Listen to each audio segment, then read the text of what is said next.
Queridos irmãos, irmãs, bom dia. Que graça e paz da parte de Deus seja derramada sobre nós.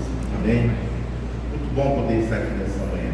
Uma alegria renovada, ver velhos rostos, né? Não tão velhos assim, né? Rostos conhecidos, outros que eu não tive a alegria de conhecer. Mas muito bom poder estar aqui nessa manhã. Recebi com muita alegria esse convite para poder me reunir a vocês. E é bom que eu já vou me acostumando, e vocês também vão se acostumando comigo, porque isso vai ter uma eternidade inteira para cá do meu lado, tá bom? Espero que isso não seja um desprazer, né? Mas que seja uma alegria. Bom, né, queridos? A gente está reunido aqui sob a boa mão de Deus, adorando o nome dele, né? Penso com muita modéstia que nessas expressões de união, de compartilhamento, de comunhão e de celebração a Deus que a gente encontra o nosso propósito, né? Nós somos de toda a criação o único item, né, que precisa reaprender o seu lugar. E graças a Deus pelo Santo Espírito de Jesus Cristo que nos conduz a toda a verdade. Amém, queridos?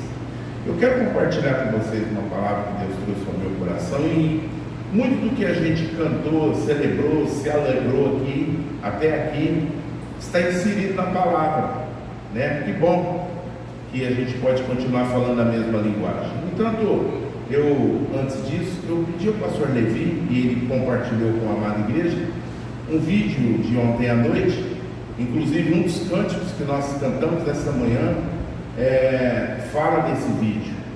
E eu pedi a ele a gentileza de transmitir à igreja esse vídeo, porque ele me pareceu muito pertinente para as coisas que eu pretendo compartilhar e também aprender com você nesse dia.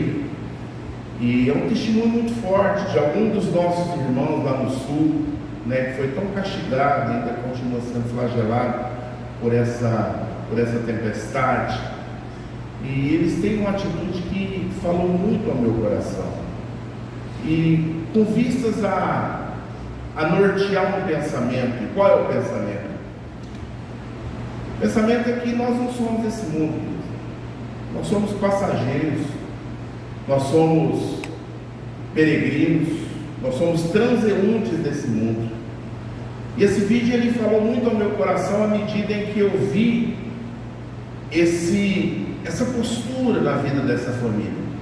Então, com vistas a trazer esse entendimento ao nosso coração, que vai, né, nortear a palavra, eu queria ver com você esse vídeo mais uma vez.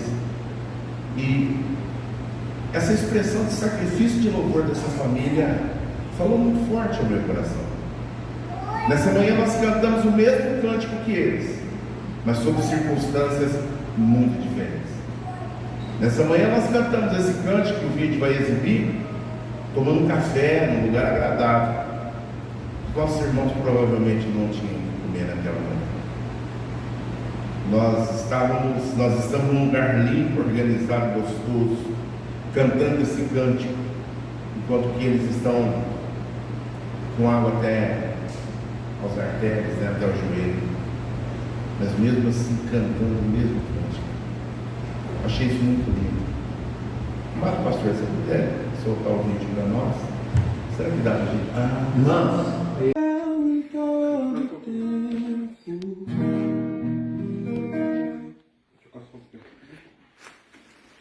Irmãos, aí ó, assim está a casa, ó.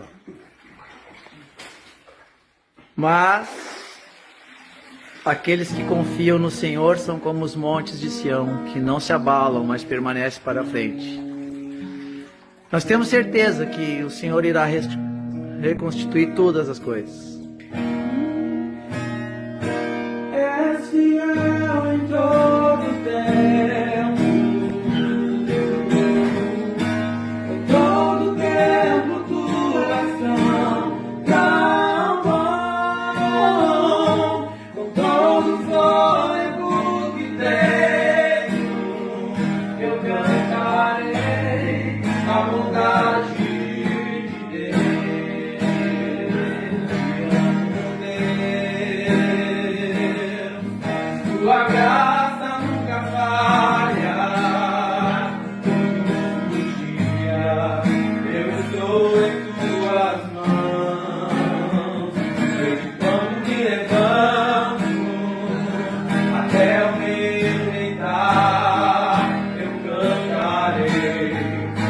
vontade de Deus. É fiel em todo tempo, em todo tempo tu és tão bom, como fôlego que tenho, eu cantarei a vontade de Deus. Bondade me seguirá, Senhor. A bondade me seguirá, Senhor.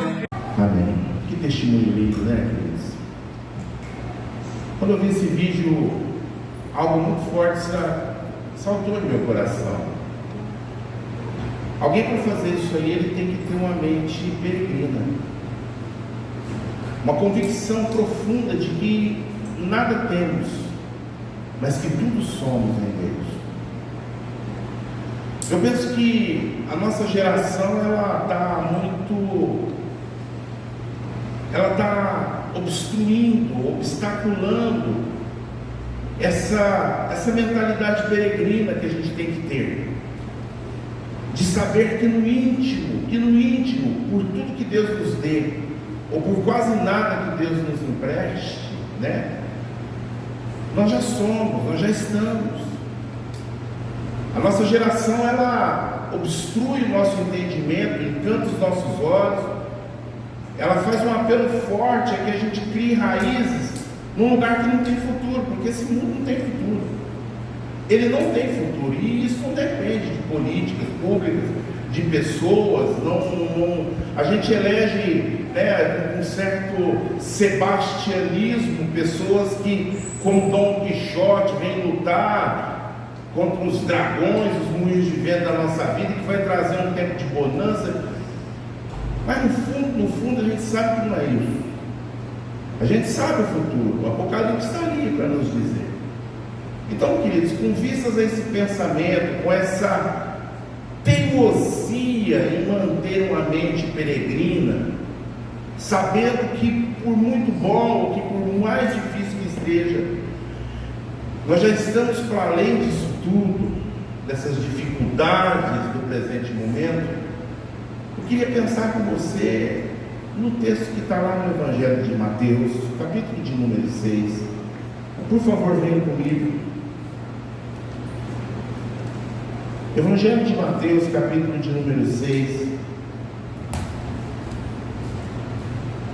Nós vamos fazer a leitura de apenas 2 versículos, que é o versículo 19 até o 21.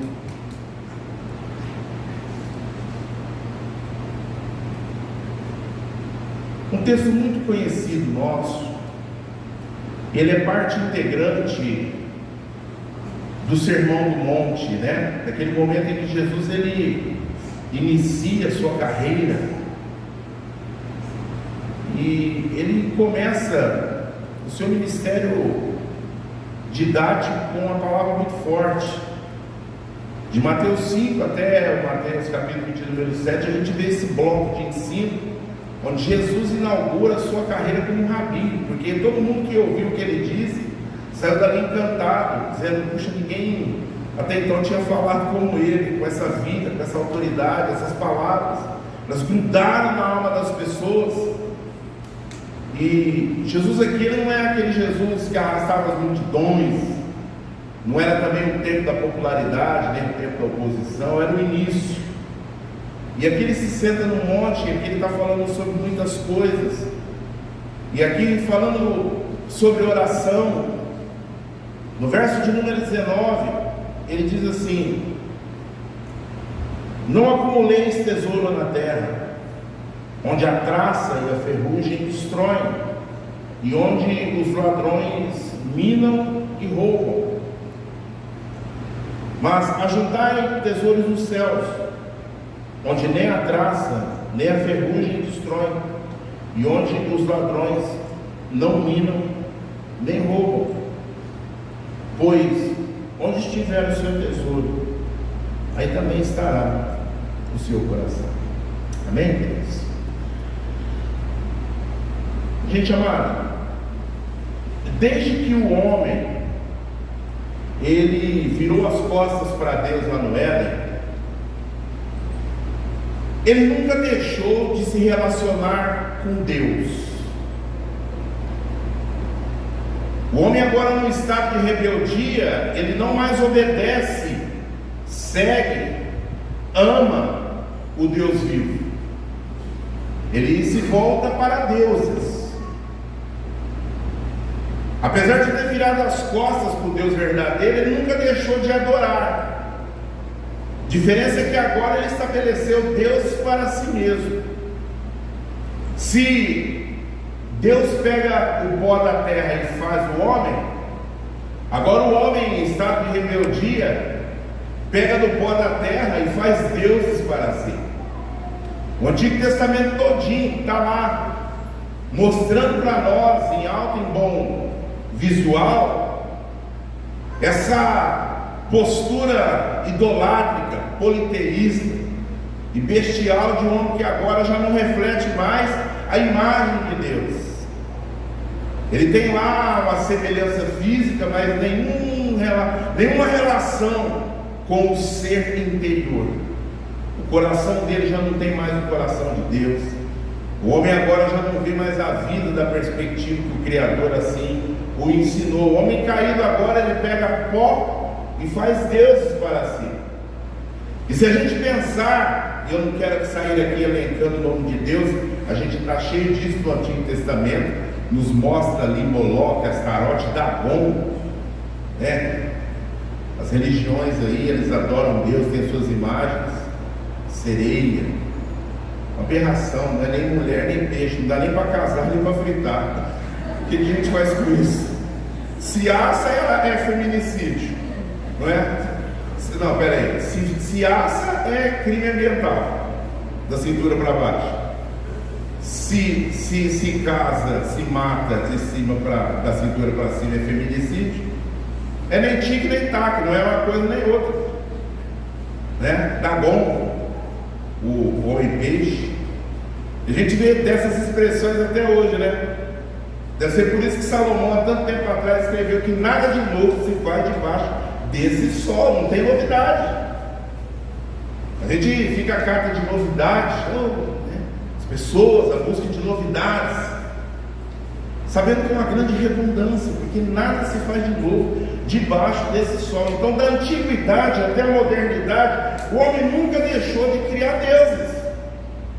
Ele nunca abandonou essa prática ritual. E se tem alguém que eu vejo que tem uma fé tremenda, é o tal do ateu. Porque ou o ateu tem muita fé, ou ele está intoxicado de burrice. Porque você olhar para a criação e imaginar que isso nasceu do nada, por favor, faça nascer dinheiro no meu bolso, não é? De nota de 200, né? Que é raro, mas a gente ainda faz alguma coisa. Então, da antiguidade até a modernidade, a gente vê o homem com essa postura. E os deuses da antiguidade e os deuses da modernidade, eles têm algo em comum, que não é apenas o homem, mas é o sobrenome. Tanto ontem quanto hoje, os deuses têm o mesmo, os deuses feitos pelo homem caído, têm o mesmo sobrenome: ismo, panteísmo, politeísmo. Nos nossos dias a gente tem, por exemplo, do antigo paganismo, a gente tem o modernismo, que é uma nova roupa, uma nova roupagem, que é essa luta em glória, covarde, de implodir todos os fundamentos da sociedade, de destruir os costumes da família, dos negócios, do comportamento. É um Deus, é o modernismo, esse revisionismo histórico, comportamental, nesse tempo onde a gente vê absurdos em nome do avanço. Eu não sei que avanço que é esse.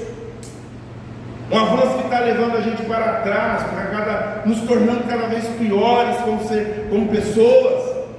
Mas é um Deus aqui muito sem servido. Então, no antigo paganismo, a gente vê aí a cria diabólica do relativismo, onde não existem mais absolutos. Não existem mais absolutos. Hoje tudo é subjetivo. Aquilo que eu penso, aquilo que a pessoa pensa, que ela acha, a sua visão de mundo, a sua cosmovisão, é o que vale.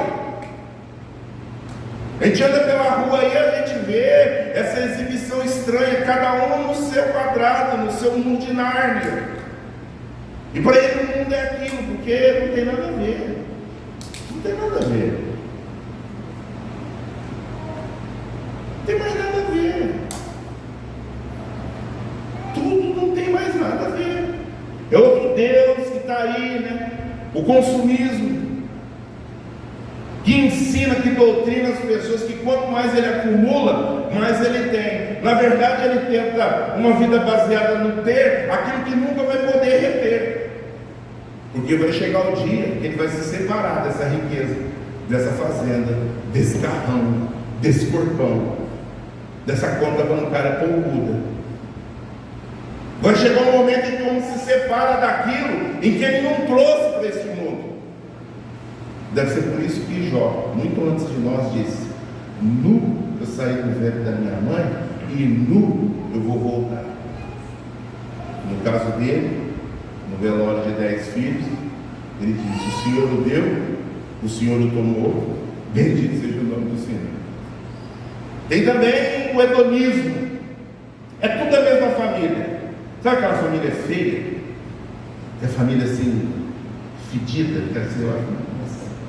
Esses dias minha netinha levaram minha neta numa visita numa casa.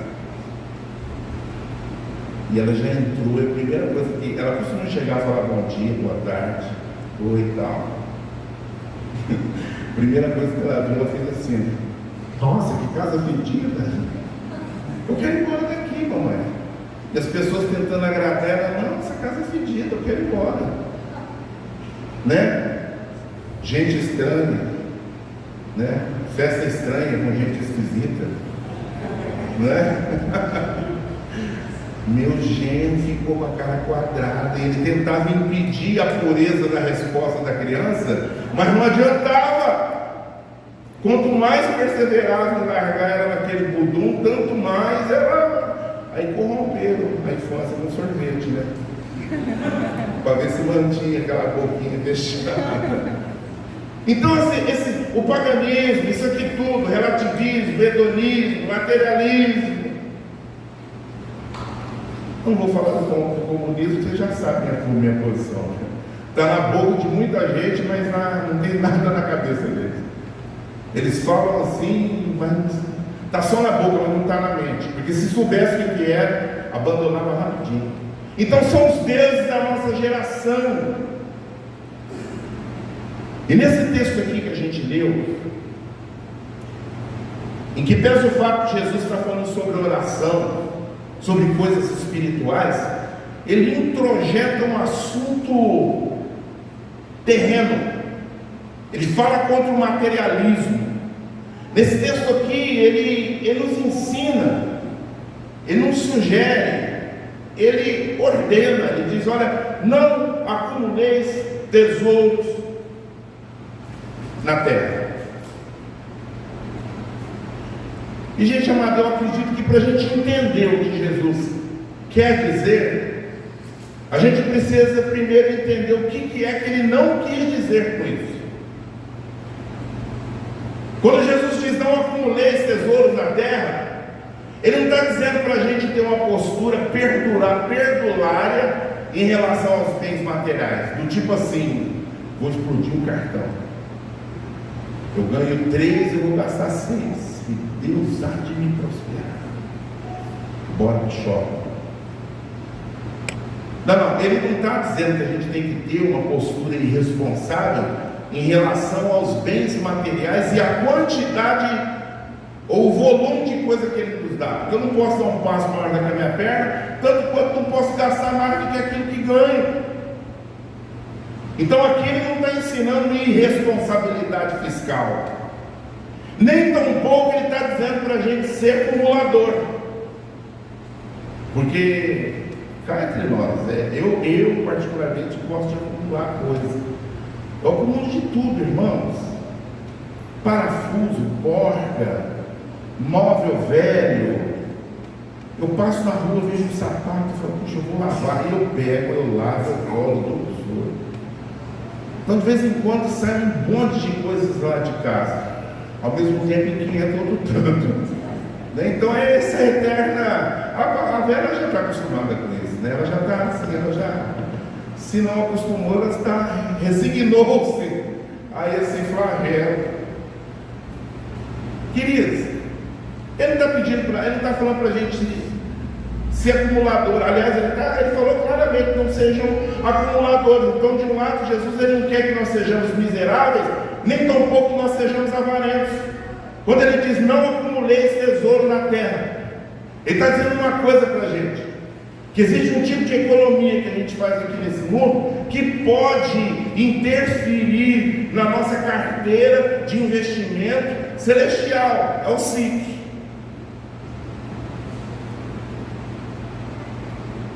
Ele está dizendo que é possível, que é necessário, que nós ajuntemos tesouros no céu. Mas nós estamos aqui na terra. Eu não consigo imaginar Jesus nos dando uma orientação das quais nós não pudéssemos cumprir.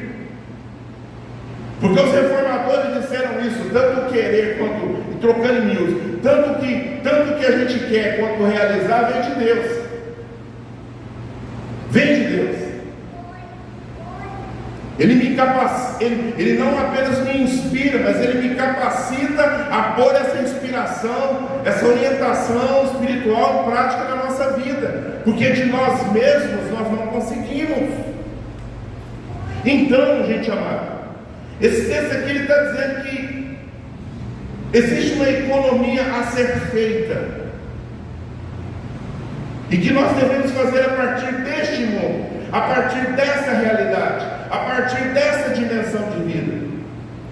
Mas é uma economia que não tem como alvo essa dimensão, esse mundo, esse lugar. Nós podemos fazer economia. E a economia que Jesus sugere aqui, como eu disse, é a partir desse mundo. Porque a partir desse mundo, nós podemos ter muito aqui e nada lá no céu. Lucas capítulo 16, verso de número 19, ele conta a história de dois homens. Um que tinha muito, e ele se vestia bem todos os dias. Eu não sei como é se vestir bem todos os dias, porque você tem a roupa do dia a dia, e você também tem a roupa de ver Deus, né? Eu, quando eu compro uma camisa, eu já quero que o governo fale, não, guarda que é para a minha igreja.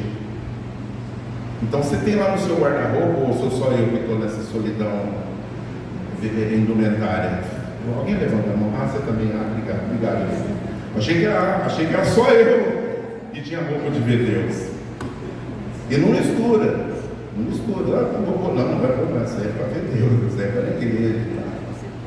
Mas a Bíblia diz desse homem que ele se vestia bem todo dia. Ah, mas deve ser muito bom se vestir bem todo dia, né? Todo dia, né? Calvin Klein, não tem mais Calvin Klein, né? Tem, né? Zumbi, não falo Zumbi, Leves, né? Então deve ser muito bom. A Bíblia diz que esse homem ele não apenas se vestia bem todo dia, ele comia bem todo dia. Nossa, não aguento mais comer. Ai, picanha, gente. Ai, nós todo dia picanha moída com batata, picanha na grelha, picanha. Nossa, picanha na mamadeira para criança. Ele comia bem todos os dias. Ele tinha tudo na terra, até que chegou o dia dele ir embora. Você conhece um pouco a narrativa. Ele parte daqui milionário, chega lá miserável. A gente pode não ter nada neste mundo e ter tudo no céu. Porque no mesmo capítulo em que a gente vê esse homem se vestindo e comendo bem todos os dias, a gente vê uma pessoa maltrapilha e que só comia das migalhas que caíam da mesa, e que no texto de Lucas é chamado, ele tem nome, ele se chama Lázaro, ao passo que o outro é conhecido apenas pelos bens materiais que ele pensava possuir para sempre. Esse homem não tinha nada. Esse homem tinha muito menos do que a maioria de nós tem hoje. Mas a Bíblia diz que quando ele sai desse mundo, ele encontra uma riqueza imensa no céu, das quais ninguém poderia dele tirar. Nesse mundo a gente também pode ter pouco e muito no céu. Mateus capítulo 25 fala da parábola dos talentos, onde na recompensa, na prestação de contas, o dono da terra fala assim para aquele, fala: olha, você foi fiel no pouco, sobre o muito te colocarei. Então é possível que a gente não tenha muita coisa aqui, mas que a gente chegue no céu com crédito na conta. Mas também tem aquela situação que a gente pode ter muito nesse mundo e ainda mais no céu. Porque da minha experiência dos meus 50 e poucos anos, eu tenho aprendido que nem todo rico é avarento, assim como nem todo pobre é santo. E a gente tem uma mania de glorificar a pobreza, né? Pobrezinho nascendo, todo deserto colocando essa mentira, né? O Deus que é dono de tudo é visto como um miserável em condição de rua.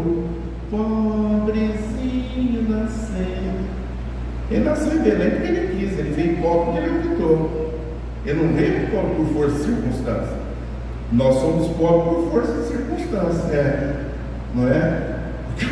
Eu duvido se ele tivesse a opção de ser rico, você ia falar assim: não quero, não, isso dinheiro não compra felicidade, né? Então dá para mim que eu dou um jeito de ser feliz.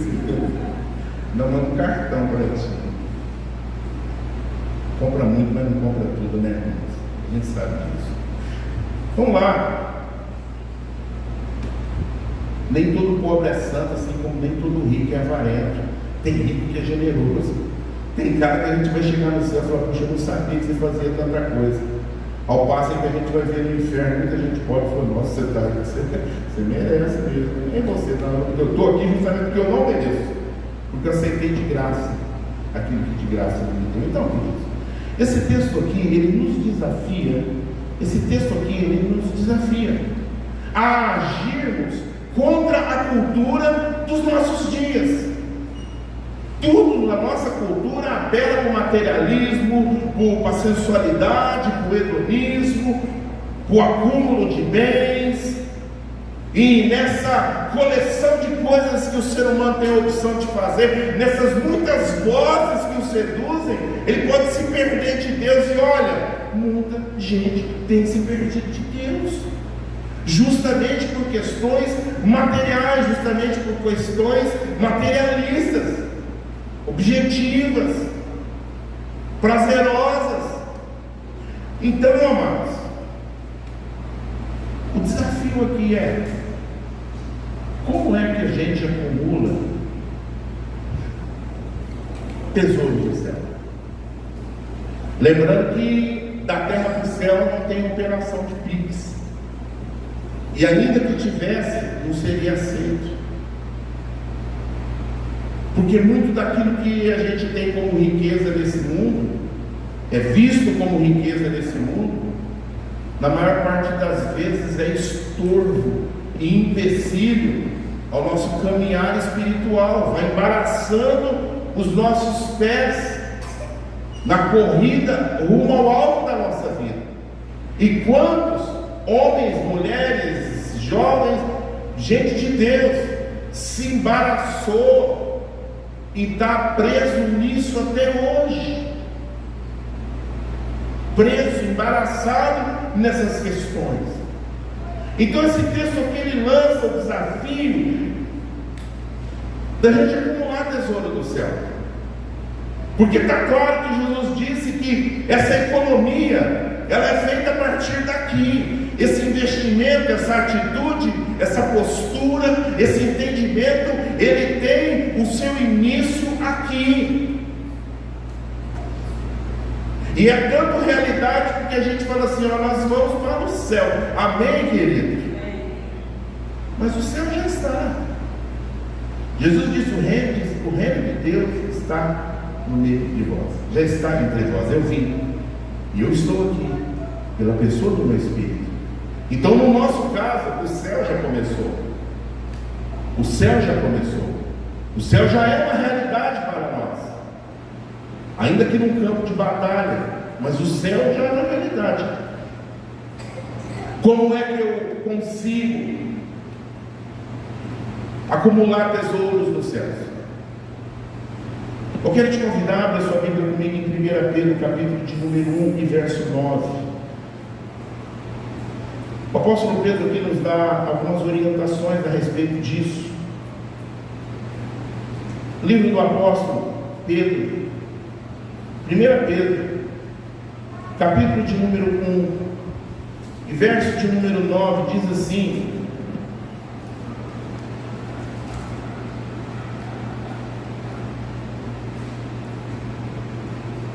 obtendo o alvo da vossa fé, a salvação das vossas almas.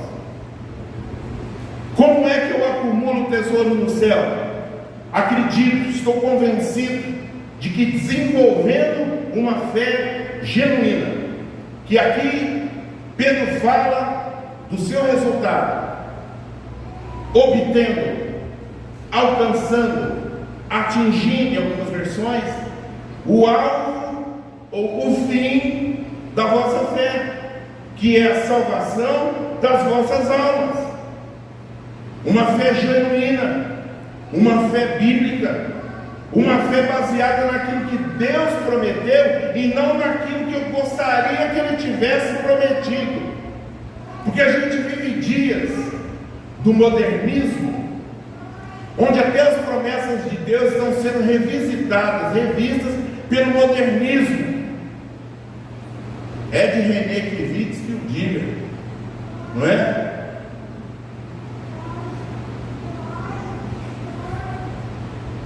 Tem muita fé fake.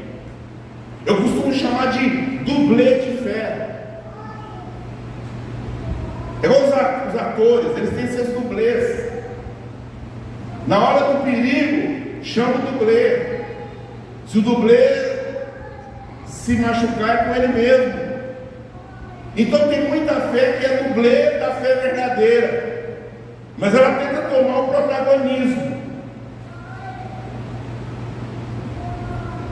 Dublê de fé ou fé fake é aquela que se baseia em tudo que não é permanente. Nós temos aí as teologias que estragam o Evangelho. Teologia da libertação, a teologia marxista, né? Vermelha, o nojo. Aliás, deixa eu fazer um adendo aqui. O que deu na nossa cabeça na década de 90 de ler A Águia e a Galinha de Leonardo Boff? A gente encheu os boffs daquela bobeira. Aí depois vem outra onda, Eovaldo, aí vem uma tsunami, uma maré vermelha, poluindo a mentalidade, obstaculando qual é o objetivo da fé. Essa fé fake que promete casa, que promete justiça social para todo mundo vai ser rico, forte, lindo, fofo. Tá? Quem é que vai plantar mandioca para fazer farofa? Tá? Quem é que vai criar o gado? Não tem solução para isso. O mundo se tornou desigual a partir da rebeldia no Éden, meus irmãos. Não tem medida econômica, não tem medida provisória ou permanente que, da parte do homem, que possa solucionar isso. Jesus mesmo disse para Judas: o avarento, os pobres sempre tereis convosco. Deus que criou o mundo está dizendo: vai ter pobre aí. Aí eu falei, Deus, eu podia ter me colocado do outro lado, naquela minoria boa. Mas será que a gente estivesse lá, a gente estava aqui? Nem todo pobre é santo, nem todo rico é avarento. E aí? É um desafio. É um desafio. Como é que eu acumulo tesouro no céu? Tendo uma fé bíblica genuína, sabendo que se eu tiver tudo e não tiver salvação, eu prefiro não ter nada. Ao mesmo tempo que se eu não tiver quase nada, mas carregar no coração a esperança de saber que se eu fechar os olhos aqui, imediatamente eu vou estar na presença dele aperfeiçoado para sempre. Já valeu, porque eu alcancei o fim da fé, que é a salvação das nossas almas, da minha alma, da sua alma. Amém, queridos? Como é que eu acumulo tesouro no céu? Estou convencido que além de desenvolver uma fé genuína, esperando aquilo que ele prometeu e não aquilo que eu penso, que eu acho, que eu gostaria que ele tivesse prometido, e que às vezes eu me engano, me auto-engano achando que ele prometeu, distorcendo o texto da palavra. Além de uma fé genuína, uma obediência objetiva. Uma obediência objetiva, não interpretativa. Olha, essa parte aqui é boa, essa não é, essa eu tiro e tal. Eu ouço muito sobre essa questão de fé e tal. Eu não sei muito sobre isso não. E nem pretendo dar alguma palavra de novidade acerca disso. Estou bem convencido de que não é nem minha competência e também tenho nem capacidade para isso. E também fui chamado para isso. Uma fé objetiva e não interpretativa, eu imagino que tem a ver com a quem ou ao que a gente vai dar ouvido. Porque as vozes desse mundo estão trombeteando nos nossos ouvidos. Os chamarizes da nossa geração estão aí, reverberando, tocando, convocando, seduzindo, apelando.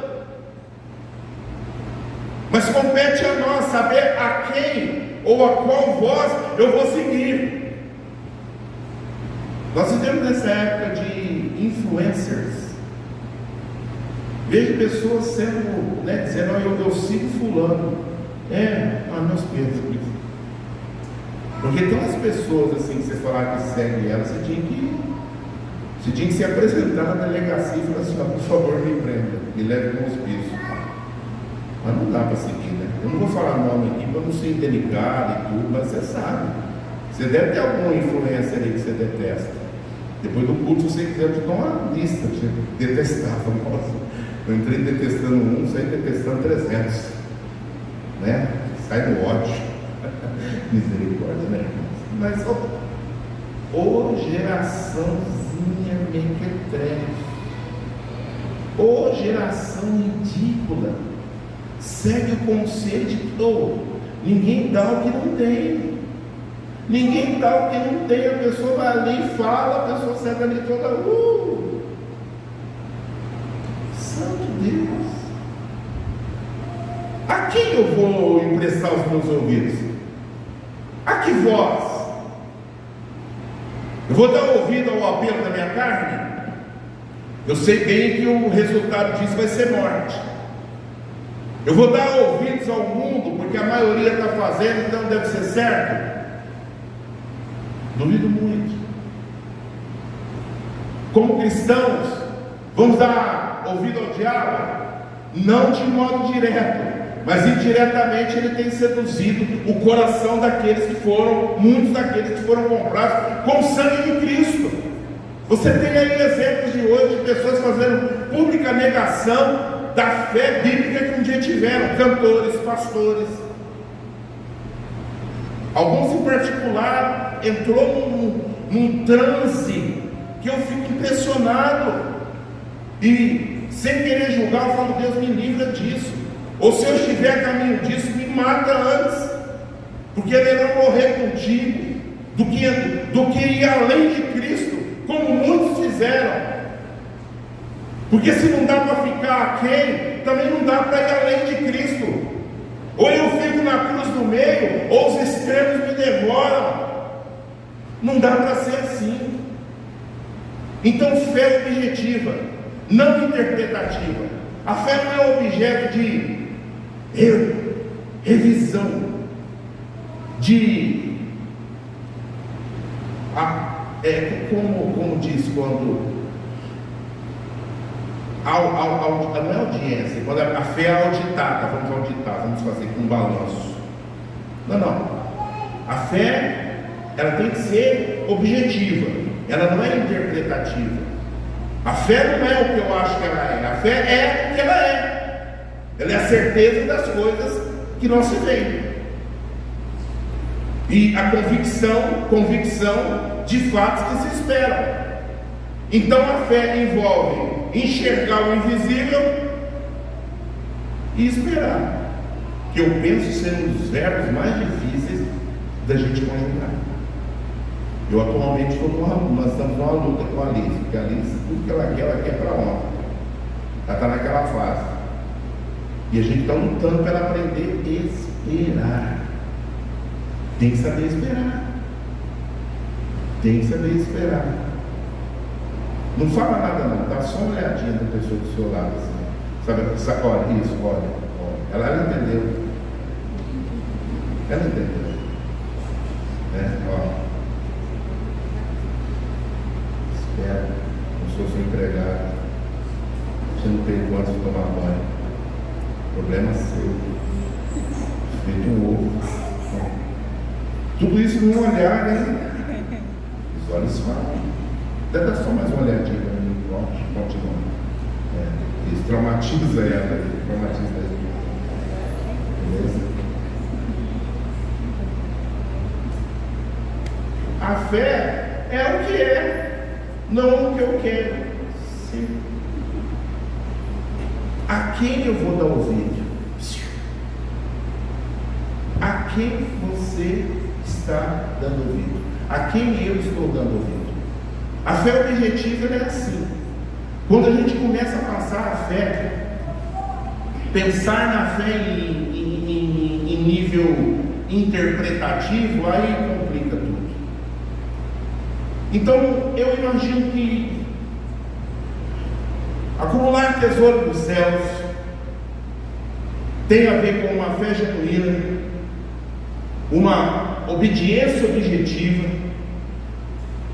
e também com uma separação voluntária. Vamos de novo a Pedro, querido? 1 Pedro, capítulo 1, só que agora o verso 15. Livro de 1 Pedro, capítulo 1, verso de número 15. O apóstolo de Cristo, aqui ele nos fala disso. Primeira carta de Pedro, capítulo 1, verso de número 15, diz assim: pelo contrário, assim como é santo aquele que vos chamou, sede santos também em tudo o que fizerdes, ou em todo o vosso proceder. Seja santo, não seja perfeito, até porque ele não vai conseguir. Ele não está pedindo o inexequível, ele está pedindo o razoável. Me digam com quem tu andas, eu digo quem tu és. Se eu ando com Deus, alguma coisa de Deus eu preciso carregar em mim. Então essa santidade aqui, que ainda que seja imperfeita, mas ainda assim é santidade, que é aquela que pode ser vista mesmo nos nossos piores momentos. Pedro que o diga, no pátio da casa do sumo sacerdote, no pior dia de Pedro. Aquilo ali não é o Pedro cuja sombra curava. Aqui, ali na casa do pátio, no pátio da casa do sumo sacerdote, não era o Pedro que andava sobre as águas.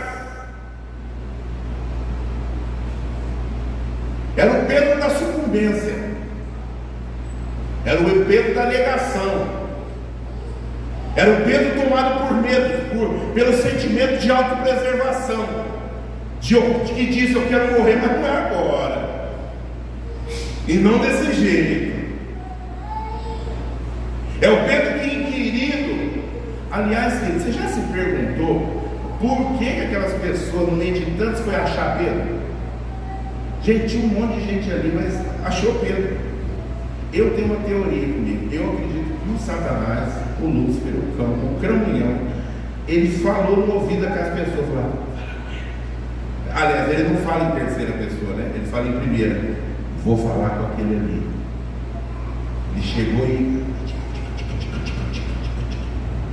é a pessoa, né? Você não é um dos discípulos dele, Pedro? Ô louco. Saiu de lado. Aí o diabo foi lá, falou, né? Pegou outro ouvido à disposição. E a pessoa falou: eu acho que você é, eu te vi. Não vi. Aí na terceira, para enfatizar mesmo, ele começa a blasfemar, xingar, põe uns xingos no meio, né? Como diria o mineiro, né?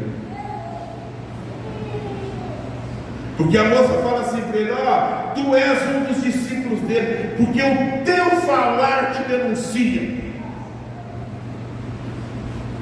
Eu posso estar no pior dia da minha vida, você pode estar no pior dia da sua vida, mas se você não deixar de caminhar com Cristo, até nesse dia da feiura, a beleza de Cristo vai saltar pela tua boca.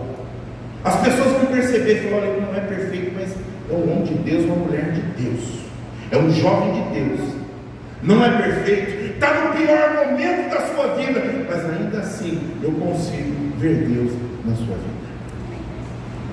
Eu brinquei com uma colega de serviço esses dias, ela mudou-se para outro serviço, não sem antes eu encharcar ela de Jesus Cristo. E eu pus uma minhoca, falou: você sai daqui no próximo, agora você vai para o inferno. Falei: agora você tem tempo de ir para a igreja. Expliquei para ela o plano da salvação, expliquei a Gênesis, tem muito carinho por ela. Aí esses dias eu chamei, eu falei: alô, né, no zap: alô, mulher, fala alguma coisa, dá um grito, mostra que você está viva. Aí no outro dia ela me respondeu: Mateus, me desculpa, eu estava no bico e tal, não pude responder. Aí trocamos uma ideia, e eu falei assim: e aquele pé de limão lá na casa do seu pai? Já deu o limão, ou a sua morteza de fome já comeu tudo? Ela depois mandou um zap dizendo: morteza de fome, não faz tempo que eu não ouvia isso. Não, deu um pulgão, não teve que cortar. Mas tem outro aqui, é aquele galego, sabe aquele que toma com pinga? Eu tomo com pinga. Alguém falou assim para ela: eu sei, tinha 2 aqui em casa. Tinha 1 e 2 gotas. Aí tinha 5 litros de pinga aqui em casa, eu bebi tudo. Ou eu não tenho direito de encher a cuca de cana? O zap dela também. Ela falou assim para mim: você não tem o direito de encher a cuca de cana, porque você é um homem de Deus. Deixa a pinga para mim e você fica com o limão. Fechou? Fechou.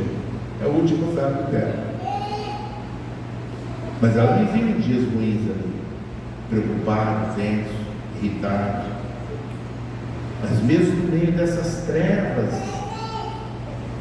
que faz parte de nós, né? Essa idiosincrasia, eu acho bonito Levi falar esse nome, eu nem sei o que é, né? Que o povo fica impressionado, fala: esse cara é pregador internacional. Idiosincrasia, eu sei que tem alguma coisa a ver com bipolarismo, depois você pesquisa, tá bom? Fica aí a dica para o Aurélio. Mas mesmo no meio dessas esquisitices nossas, se a gente andar com Deus, Deus não vai deixar, a luz de Deus não vai deixar de ser vista em nós. Amém, queridos? A gente é muito bobão. Às vezes nós imaginamos que a luz de Deus só vai aparecer no nosso melhor estado. A Bíblia diz que por melhor que o homem esteja, ele é pura vaidade.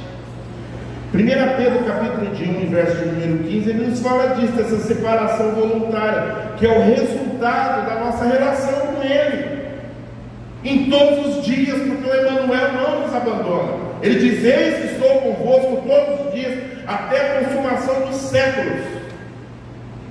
Separados, mas não isolados, estando, mas não pertencendo. Foi por isso que eu pedi, né? E o pastor Levi foi muito gentil e mostrou esse vídeo que a gente viu aqui. O sujeito está na lama, mas ele não é da lama. Ele está tendo um prejuízo, mas o prejuízo não é a tônica da vida dele. Ele sabe que a riqueza que ele tem, as águas não levaram. As muitas águas não podem afundar, não podem destruir aquilo que a gente tem aqui. Então eu parto para a conclusão dizendo, aliás, fazendo uma pergunta.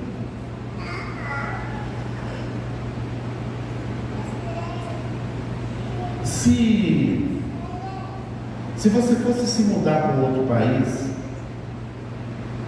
e fosse morar lá, você não pensa ser inteligente, ter alguma reserva de dinheiro nesse lugar, para que quando da sua chegada você não tenha ou enfrente tantas dificuldades? Não seria inteligente da nossa parte enviar algum dinheiro para algum banco ali? Apesar que quando as pessoas mudam do país, eles não mandam dinheiro, na verdade eles têm que buscar para mandar para o Brasil, né? Mas não seria inteligente da nossa parte enviar algum recurso para que quando a gente chegasse ali, a gente tivesse meio de subsistência para essa nova vida que vai começar? Isso me leva a pensar que um dia todos nós vamos partir deste mundo para um outro mundo. O Apocalipse capítulo de número 21 diz assim: então eu vi o novo céu e uma nova terra. Querendo ou não, aceitando ou não, desejando ou não, entendendo ou não, de mamando a caducando, todo mundo um dia vai sair desse mundo e vai para esse mundo que Jesus prometeu, para essa nova realidade. Nem todos irão para este mundo onde Deus habita. E eu fico pensando, se por esses tempos, eu digo esses tempos não imediatamente, eu digo nesse nosso tempo, porque esse é o nosso tempo, um dia vai ser os nossos filhos, netos. Se por esses tempos nós fôssemos chamados para se mudar para outro mundo, quanto de saldo você teria lá hoje? E aqui eu esqueci, mas eu falo, o título desse sermão é: quanto você tem na conta? Quanto você tem na conta?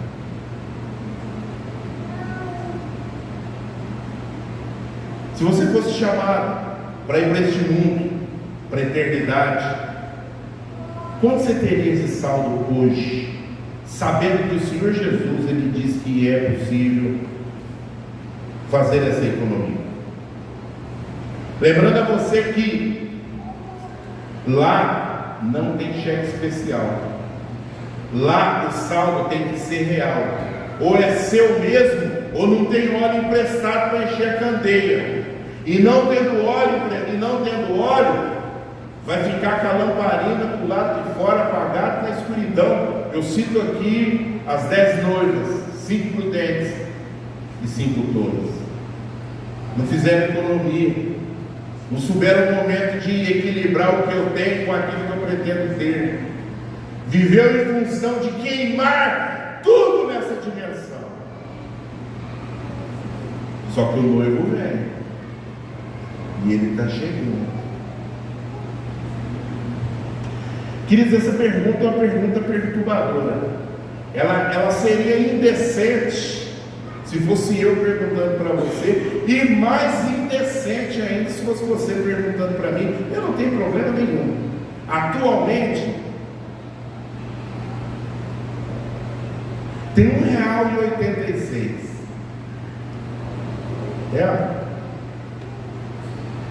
Mas também não está faltando nada.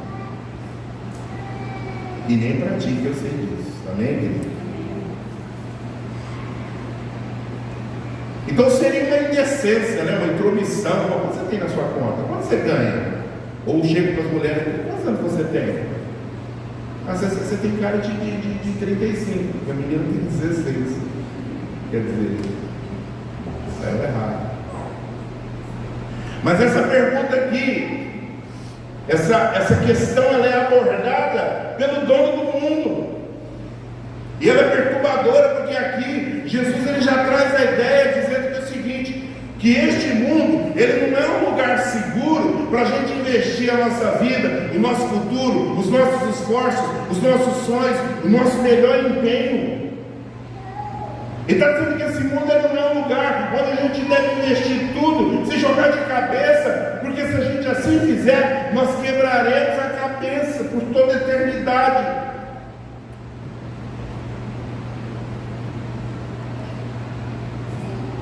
Ele disse: não acumuleis tesouro na terra, mas acumuleis tesouro no céu. Mas às vezes eu fico me perguntando, e essa pergunta tem sido recorrente nesses últimos 3 anos, especialmente: o que é que a gente está fazendo aqui nesse mundo? A internet está cheia de gente dando resposta, mas nenhuma resposta é resposta. A gente vê frase bonita do tipo: só vive o propósito que suporta o processo, hora que melhora, esses jargõezinhos que te levam do nada para lugar nenhum. A grande verdade é que a nossa deficiência estrutural não nos permite, ainda que sob iluminação do Santo Espírito, entender o propósito de Deus. Eu sei que eu não estou perdido, mas eu também não tenho toda a rota do itinerário. Quantos de nós às vezes pensou que alguma coisa era propósito ou processo e não era nada disso? Então eu imagino que eu fico imaginando o que é que ele quer com a gente nesse mundo. O que é que a gente está fazendo aqui? Eu penso, estou partindo para a parte final do sermão, que Deus está nos preparando para nos fazer ser do MST. Mas não essa corja, essa súcia de malandros, desordeiros e vagabundos, assaltantes do erário alheio, esse povo malandro, mal intencionado, imbecilizado. Não estou falando desse MST. Eu estou falando de um mundo sem trevas. Venha comigo, Apocalipse capítulo 21. Vamos fazer uma visitinha para onde a gente vai? Nem todo mundo pode saber o endereço para onde vai depois que for. A gente pode. Ele já garantiu o nosso lugar lá. Ele derrama a sua vida na morte justamente para isso. Apocalipse 21. Nós vamos ler do verso 1 a 4, depois vamos pular para o 23. Apocalipse capítulo de número 21. Diz assim, João: eu vi um novo céu e uma nova terra, pois o primeiro céu e a primeira terra passaram, e o mar já não existe mais. Vi também a cidade santa, Nova Jerusalém, que descia do céu, vinda de Deus, arrumada como uma noiva, adornada para o seu noivo. Ouvi uma forte voz que vinha do trono dizendo: o tabernáculo de Deus está agora com os homens. Deus habitará com eles, e eles serão o seu povo, e Deus mesmo estará com eles. Ele enxugará de seus olhos toda lágrima, e não haverá mais morte, nem luto, nem pranto, nem dor, porque as primeiras coisas passaram. Por favor, verso 23. A cidade não precisa de sol, nem da luz da lua, para lhe darem claridade, pois a glória de Deus que a ilumina, e o Cordeiro é a sua lâmpada. As nações andarão em sua luz, e os reis da terra lhe trarão a sua glória. Amém? Humildemente penso que Deus está nos preparando para fazer parte desse mundo sem trevas, onde não tem sol e onde não tem lua, não tem estrela. O próprio Cristo, na sua glória resplandecente, vai iluminar o universo. Essa luz não vai queimar os nossos olhos e não precisaremos colocar véu, como um dia Moisés teve quando desceu do monte fumegado. É um mundo sem trevas, mas é também um mundo sem tramas, sem tiroteio, um mundo sem tsunami, irmãos, sem terremoto. É um mundo sem trapaças, um mundo sem temores, um mundo sem tristeza, um mundo sem tribulação, um mundo sem tributação, um mundo que não vai ter tráfico de droga, não vai ter tirania, não vai ter tragédia, não vai ter gente traumatizada, não vai ter transtorno, não vai ter transgressão, não vai ter traição, não vai ter tolice, não vai ter tempestade, não vai ter tribunal, não vai ter tormento, não vai ter tortura, não vai ter terrorismo, não vai ter tentação, não vai ter tentador, não vai ter truque, não vai ter túmulo. Gente, não vai ter túmulo. Nunca mais ninguém vai precisar se separar de ninguém. Então eu imagino que, por saber que nós estamos destinados a um lugar como esse, penso ser inteligente da nossa parte se apegar a essa promessa. É o último texto que leremos, 2 Coríntios 4:17. O apóstolo Paulo, 2 Coríntios, capítulo 4, e verso de número 17.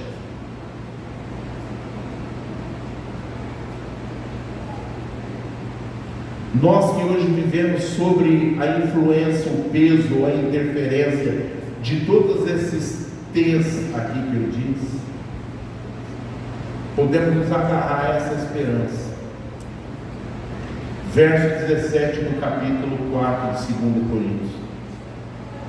Pois a nossa leve e momentânea aflição produz para nós um peso eterno de glória excelsa.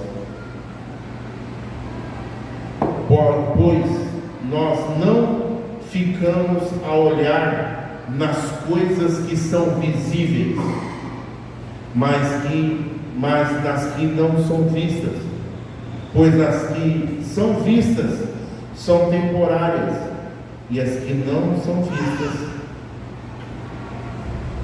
são eternas.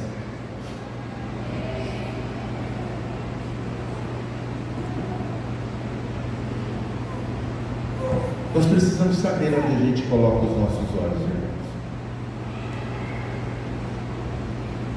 A gente tem muita opção. Posso pôr o olhar, fixar o olhar na minha dor, no meu problema, na minha falta de dinheiro, na minha angústia, tantas coisas que podem capturar nossa atenção e nos tornar refém disso, fazendo com que a gente fique sempre de cabeça baixa, sem nunca erguer os olhos e ver a glória que vem chegando.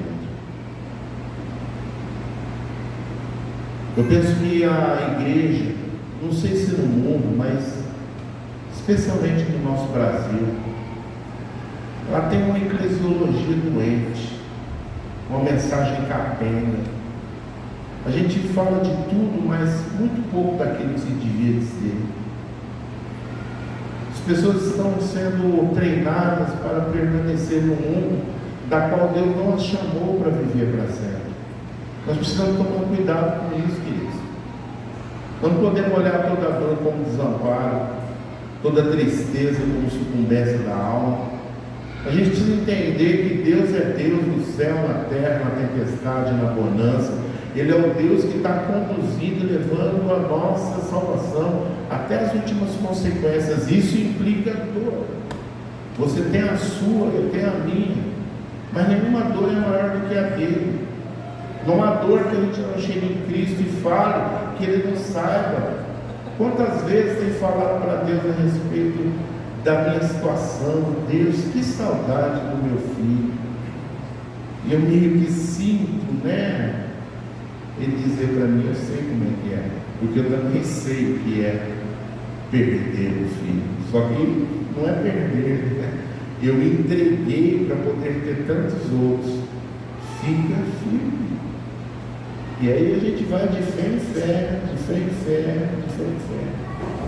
Então, gente amada, eu termino compartilhando contigo essa palavra. Quanto você tem na conta? Precisamos pensar nisso, nessa economia, para não chegar lá sem nenhum saldo na conta. Que Deus nos ajude, que Deus nos oriente e nos dê sabedoria para desenvolvermos essa fé bíblica, essa fé genuína, que tem a salvação da nossa alma como prêmio total. Essa obediência objetiva e não interpretativa.